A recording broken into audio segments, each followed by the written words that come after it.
Hey guys, welcome back to another Dragonheir Silent Gods video. Today we're going to be looking at yet another one of the teams I've used for the Resurgent Dragon endgame boss of Season 1. So this is one of the 6 teams I've been using, and I just wanted to give a little bit more of a deep dive into that team and show how it actually works. If you are looking for more of a general guide on this boss, please do check out my Resurgent Dragon boss guide. That kind of goes into a little bit more detail about the skills that the boss does and things you'll need to do to counter them to get the most damage for your team. So if we jump in to look at the team I'm using today, this is an ice team that a team kind of revolving around ice damage. I've actually done my attempt already, so I'm going to have to show it in the Goblin. So if we have a look, this is the team here. So let's have a look at these heroes. So first of all, let's put them how I've got them lined up in the fight. So I've got Hockadeer here. So Hockadeer is built with accuracy as well as some damage just to obviously help out where he can, but his main role is to place Frost. So he is my Frost enabler for my Drist and my Oster. So I've got him running with a good amount of accuracy and also using the Crown of the Unclean artifact to place defense penalty at the same time. Next up, I've got my Drist, so he's built for damage. He's got a Gambler set on just to increase his damage with the enemy max HP hits. But his job here is literally just to do damage. Next up, I've got Oster, and Oster I initially brought into my team just to do damage as well. He's also built in a Gambler set to increase his damage on the boss. I don't have him built with any accuracy, same as Drist, because my Frost is all coming from Hockadeer. So one thing I overlooked with Oster is his ability to remove the buffs from the boss due to his passive skill.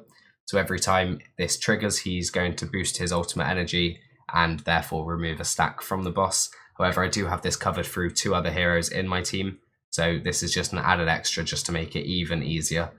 But his main role is to deal damage, so his ultimate skill does so much damage, especially if there's Frost on the target. So next up, I've got Vinyara. So Vinyara is my attack penalty hero, but she's also increasing dealing with the buffs on the boss with her ultimate energy reduction on her ultimate skill as well. But on top of that, I've also got her wearing the spiritual incense burner. This just helps to once again take care of those stacks on the boss, because every time she uses her ultimate skill, she's going to deal with 1 stack from her ultimate and then another from this artifact. So obviously you only need to deal with 4 buffs each rotation. This skill alone deals with 2 of them. Lastly, I've got Megan, the Necrosis rare. So Megan is an incredibly strong option for this fight. Not only does she provide healing and defense up on your team, she's also going to dispel the defense penalty with her ultimate skill whenever she casts a skill, or with her passive skill, sorry, whenever she casts a ability on an ally. So if you time this ultimate skill correctly, you'll be able to remove the defense penalty from your whole team. I've got her built in the Ancestral Protection set just to help reduce the damage the rest of my team are taking, and she's using the Ancestor's Candle artifact to recharge her battle skill more frequently.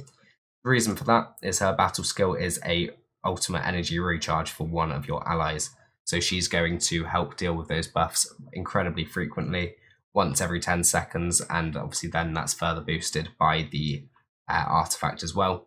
So Megan is an amazing option for this fight and definitely worth putting into one of your teams. So if we jump into the run and see how that plays out, obviously I do want to say that this is not one of the best teams ever. It's just incredibly strong for helping you deal with getting a good amount of damage to get yourself to the 140 million damage.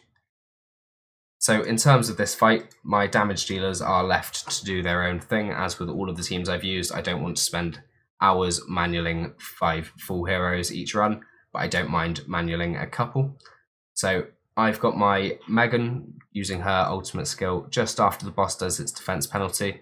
So that's going to hit everybody. She'll then use her heal on everybody as well, and therefore remove the debuff. Next up, I've got Vinyara using her ultimate skill just before the boss uses its ultimate to place the attack penalty and also get rid of any remaining buffs. However, with Oster in the team, there isn't going to be any because he's triggering his passive so frequently. So what I'm going to do is I'm going to jump out, let this run play through, and then we're going to talk about some of the alternatives to this team.